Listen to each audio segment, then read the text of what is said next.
Welcome to my YouTube channel. Please like and subscribe my channel. प्रार्थना होगी स्वीकार। श्रावण पुत्रदा एकादशी व्रत कथा 27 अगस्त 2023। श्रावण शुक्ल पुत्रदा एकादशी व्रत कथा। श्री युधिष्ठिर कहने लगे कि हे भगवान, श्रावण शुक्ल एकादशी का क्या नाम है? व्रत करने की विधि तथा इसका महात्म्य कृपा करके कहिए। मधुसूदन कहने लगे कि इस एकादशी का नाम पुत्रदा है। अब आप शांतिपूर्वक इसकी कथा सुनिए। इसके सुनने मात्र से ही वाजपेयी यज्ञ का फल मिलता है। द्वापर युग के आरंभ में महिष्मती नाम की एक नगरी थी, जिसमें महीजीत नाम का राजा राज्य करता था। लेकिन पुत्रहीन होने के कारण राजा को राज्य सुखदायक नहीं लगता था। उसका मानना था कि जिसके संतान न हो, उसके लिए यह लोक और परलोक दोनों ही दुखदायक होते हैं। पुत्र सुख की प्राप्ति के लिए राजा ने अनेक उपाय किए, परंतु राजा को पुत्र की प्राप्ति नहीं हुई। वृद्धावस्था आती देखकर राजा ने प्रजा के प्रतिनिधियों को बुलाया और कहा, हे प्रजाजनों, मेरे खजाने में अन्याय से उपार्जन किया हुआ धन नहीं है। न मैंने कभी देवताओं तथा ब्राह्मणों का धन छीना है। किसी दूसरों की धरोहर भी मैंने नहीं ली। प्रजा को पुत्र के समान पालता रहा। मैं अपराधियों को पुत्र तथा बांधवों की तरह दंड देता रहा। कभी किसी से घृणा नहीं की, सबको समान माना है। सज्जनों की सदा पूजा करता हूँ। इस प्रकार धर्मयुक्त राज्य करते हुए भी मेरे पुत्र नहीं है, सो मैं अत्यंत दुख पा रहा हूँ। इसका क्या कारण है? राजा महीजीत की इस बात को विचारने के लिए मंत्री तथा प्रजा के प्रतिनिधि वन को गए। वहाँ बड़े बड़े ऋषि मुनियों के दर्शन किए। राजा की उत्तम कामना की पूर्ति के लिए किसी श्रेष्ठ तपस्वी मुनि को देखते फिरते रहे। एक आश्रम में उन्होंने एक अत्यंत वयोवृद्ध धर्म के ज्ञाता बड़े तपस्वी परमात्मा में मन लगाए हुए निराहार जितेंद्रिय जितात्मा जित क्रोध सनातन धर्म के गूढ़ तत्वों को जानने वाले समस्त शास्त्रों के गाता महात्मा लोमस मुनि को देखा, जिनका कल्प के व्यतीत होने पर एक रूम गिरता था। सबने जाकर ऋषि को प्रणाम किया। उन लोगों को देखकर ऋषि मुनि ने पूछा कि आप लोग किस कारण से आए हैं? निसंदेह मैं आप लोगों का हित करूंगा। मेरा जन्म केवल दूसरों के उपकार के लिए हुआ है, इसमें संदेह मत करो। लोमस ऋषि के ऐसे वचन सुनकर सब लोग बोले, हे महर्षि, आप हमारी बात जानने में ब्रह्मा से भी अधिक समर्थ हैं। अतः आप हमारे इस संदेह को दूर कीजिए।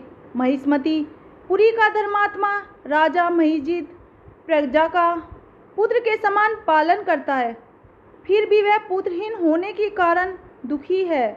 उन लोगों के आगे कहा कि हम लोग उसकी प्रजा हैं, अतः उसके दुख से हम भी दुखी हैं। आपके दर्शन से हमें पूर्ण विश्वास है कि हमारा यह संकट अवश्य दूर हो जाएगा, क्योंकि महान पुरुषों के दर्शन मात्र से अनेक कष्ट दूर हो जाते हैं। अब आप कृपा करके राजा के पुत्र होने का उपाय बतलाएं।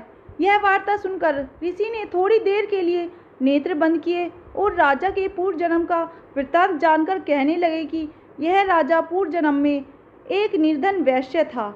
निर्धन होने के कारण इसने कई बुरे कर्म किए। यह एक गांव से दूसरे गांव व्यापार करने जाया करता था। एक समय ज्येष्ठ मास के शुक्ल पक्ष की द्वादशी के दिन मध्या के समय जबकि वह 2 दिन से भूखा प्यासा था, एक जलाशय पर जल पीने गया।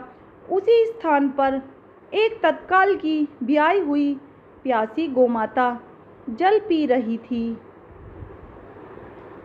राजा ने उस प्यासी गाय को जल पीते हुए हटा दिया और स्वयं जल पीने लगा, इसलिए राजा को यह दुख सहना पड़ा। एकादशी के दिन भूखा रहने से वह राजा हुआ और प्यासी गो को जल पीते हुए हटाने के कारण पुत्र वियोग का दुख सहना पड़ रहा है। ऐसा सुनकर सब लोग कहने लगे कि हे ऋषि, शास्त्रों में पापों का प्रायश्चित भी लिखा है। अतः जिस प्रकार राजा का यह पाप नष्ट हो जाए, आप ऐसा उपाय बताइए। लोमस मुनि कहने लगे कि श्रावण शुक्ल पक्ष की एकादशी को, जिसे पुत्रदा एकादशी भी कहते हैं, तुम सब लोग व्रत करो और रात्रि को जागरण करो, तो इससे राजा का यह पूर्व जन्म का पाप नष्ट हो जाएगा। साथ ही राजा को पुत्र की अवश्य प्राप्ति होगी। लोमस ऋषि के ऐसे वचन सुनकर मंत्रियों सहित सारी प्रजा नगर को वापस लौट आई और जब श्रावण शुक्ल एकादशी आई तो ऋषि की आज्ञा अनुसार सबने पुत्रदा एकादशी का व्रत और जागरण किया। इसके पश्चात द्वादशी के दिन इसके पुण्य का फल राजा को दिया गया।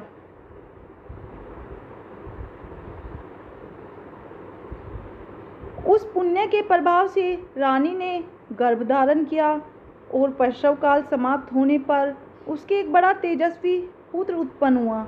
इसलिए हे राजन, इस श्रावण शुक्ल एकादशी का नाम पुत्रदा पड़ा। अब संतान सुख की इच्छा हासिल करने वाले इस व्रत को अवश्य करें। इसके महात्म को सुनने से मनुष्य सब पापों से मुक्त हो जाता है और इस लोक में संतान सुख भोग कर परलोक में स्वर्ग को प्राप्त होता है। धन्यवाद।